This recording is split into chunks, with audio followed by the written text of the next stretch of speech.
ایک عام بندہ جو ہے وہ ظاہر ہے اس سے گناہ ہو بھی جاتا ہے، نیتاً بھی ہو جاتا ہے، اور ویسے کبھی کبھی یہ کہ انسان چاہ نہیں رہا ہوتا لیکن گناہ ہو جاتا ہے اس سے، تو اس کو کیا اللہ رب العالمین کے ہاں کس طرح سے توبہ استغفار جو ہے وہ کرنی چاہیے؟ دیکھیں آپ نے بڑا ایک نا دھیما سا فکرہ بولا، نیتاً بھی ہو جاتا ہے. جی، حالانکہ نیتاً نہیں ہوتا.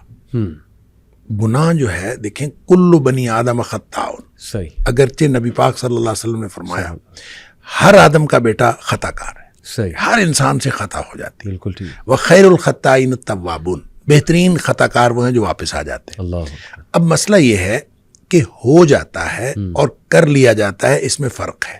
صحیح، نیتاً جو شخص کرے گا وہ تو کرے گا، صحیح، وہ پہلے نیت کرے گا صحیح، اور پھر وہ کرے گا. بالکل ٹھیک، لہٰذا گناہ کرنے والے اور گناہ جن سے ہو جاتا ہے ان دونوں میں فرق ہے. ٹھیک، دیکھیں جو شخص گناہ کرتا ہے، اللہ تعالیٰ نے سورہ نساء کے اندر بھی اس کی وضاحت فرمائی ہے، فرق بتایا کہ کچھ لوگ ایسے ہیں کہ جن سے گناہ ہوتا ہے ثم یتوبون من قریب، وہ فوراً توبہ کرتے ہیں. اللہ اکبر، اچھا، ایک یہ ہے کہ وہ گناہ کیے جاتے ہیں کہ جب موت قریب آ جاتی ہے پھر وہ کہتے ہیں کہ اب میں توبہ کرتا ہوں.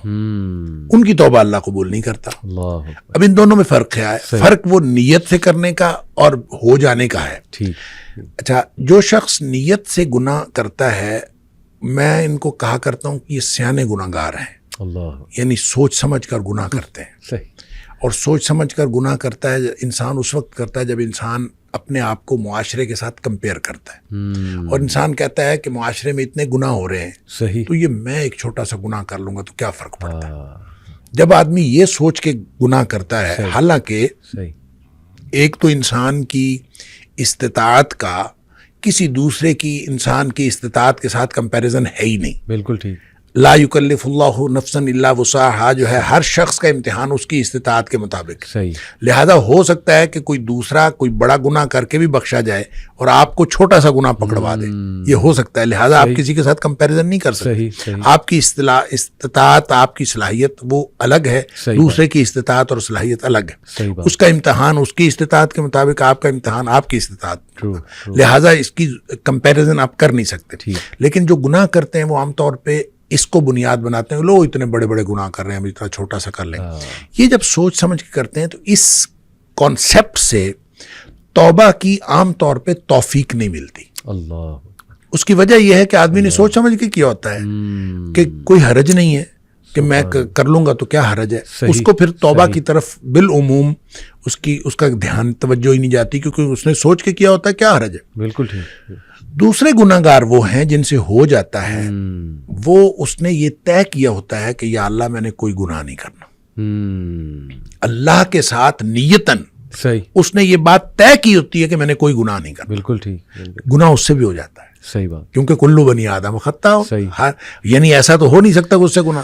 اس سے گناہ کیوں ہوتا ہے؟ دو وجوہات کی بنیاد پر ہوتا ہے، یا جذبات کی مغلوبیت کی وجہ سے یا حالات کی مغلوبیت کی وجہ سے. صحیح، یعنی وہ اس کے حالات ایسے ہوتے ہیں کہ جو اس کو گناہ کی طرف لے جاتے ہیں، یا پھر اس کے جذبات، بعض اوقات انسان اپنے جذبات سے مغلوب ہو جاتا ہے اور انسان چل پڑتا ہے گناہ کی طرف، شہوات سے یا اچھا، جذبات سے. اب جب وہ مغلوب ہوا اور مغلوب ہو سے حالات کی وجہ سے کوئی کیفیت ایسی بن گئی کہ وہ گناہ میں وہ انوالو ہو گیا، صحیح، یا پھر جذبات ایسے اس کے اوپر حاوی ہوئے بالکل کہ وہ گناہ میں انوالو ہو گیا. ٹھیک، اس کا نتیجہ یہ ہوتا ہے کہ جو ہی حالات تبدیل ہوئے یا جو ہی جذبات ٹھنڈے پڑے، صحیح، صحیح، چونکہ اس نے طے یہ کیا ہوتا ہے کہ میں نے زندگی میں کوئی گناہ نہیں کرنا، اللہ، تو اب جو ہی حالات بدلیں گے، جس حالات کی مغلوبیت کی وجہ سے اسے گناہ ہوا ہے، تو فوراً اس کو یہ خیال آئے گا کہ یا اللہ میں نے تو یہ گناہ نہیں کرنا تھا، یہ مجھ سے کیا ہو گیا. اللہ، اور اسی طرح جب اس کے جذبات ٹھنڈے پڑیں گے تو اسی وقت اس کو خیال آئے گا، ہوش حواس میں آئے گا تو کہے گا یا اللہ میں نے تو یہ نہیں کرنا تھا، یہ مجھ سے کیا ہو گیا. یہ ہے وہ ثم یتوبون من قریب، کہ فوراً وہ توبہ کر لیتے، پھر اس کو فوراً خیال آتا ہے کہ میں.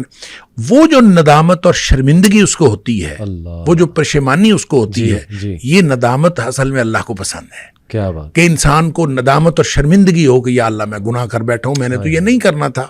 اور اسی طرح یہ جو رب انی ظلمت نفسی والی بات ہے، یا حضرت آدم علیہ السلام کی دعا والی بات ہے، یا ویسے بھی نبی پاک صلی اللہ علیہ وسلم نے فرمایا کہ ایک آدمی گناہ کرتا ہے اور گناہ کر کے پھر اللہ سے بات کرتا ہے، رب انی اذنبت، تو اللہ میں نے گناہ کیا ہے، اللہ، یعنی اقرار، یہ اقرار جو ہے یہ بہت، یعنی اقرار ہے، اس کے اندر ندامت ہے، اللہ میں گناہ کر بیٹھا ہوں اور تو معاف کرنے والا ہے، تو مجھے معاف کر دے۔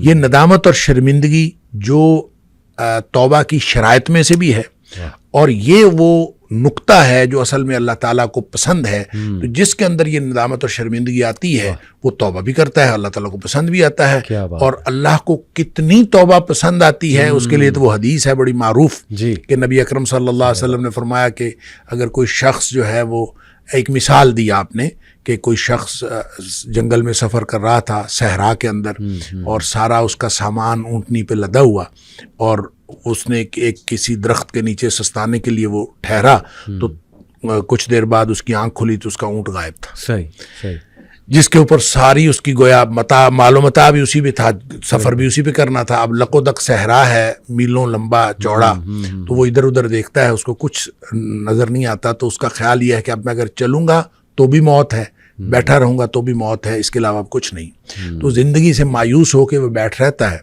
تو تھوڑی دیر بعد پھر اس کی آنکھ لگتی ہے، اور اس کو پھر اس کی آنکھ کھلتی ہے تو دیکھتا ہے کہ اونٹ سامنے کھڑا ہے، اتنا خوش ہوتا ہے کہ وہ کہتا ہے اللہم انت عبدی وانا ربک، اللہ تو میرا بندہ اور میں تیرا رب۔ اور نبی پاک صلی اللہ علیہ وسلم فرمایا کہ اخطأ من شدت الفرح، اس نے یہ جو الٹ بات کہی، کہنا تھا کہ اللہ تو میرا رب اور میں تیرا بندہ، یہ جو بات الٹ کہی، نبی پاک صلی اللہ علیہ وسلم فرمایا اخطأ من شدت الفرح، اس نے خوشی کی شدت کی وجہ سے بات الٹ کی، یعنی اس کو سمجھ ہی نہیں آئی، اتنا خوش تھا اس کو سمجھ نہیں آئی، اور وہ خوشی کی شدت کی وجہ سے الٹ بات کر گیا۔ نبی پاک صلی اللہ علیہ وسلم فرمایا اس شخص کو جتنی خوشی ہوئی ہے نا، اللہ کو اپنے بندے کی توبہ سے اس سے زیادہ خوشی ہوتی۔ کیا بات ہے، کیا بات ہے، اب اس کے بعد کیا بات باقی رہ جاتی ہے؟ سبحان اللہ۔ بہت بہت پر امید یہ ایک تو حدیث، دوسرا ماشاءاللہ سمندر کو کوزے میں بند کرنے والی بات ہے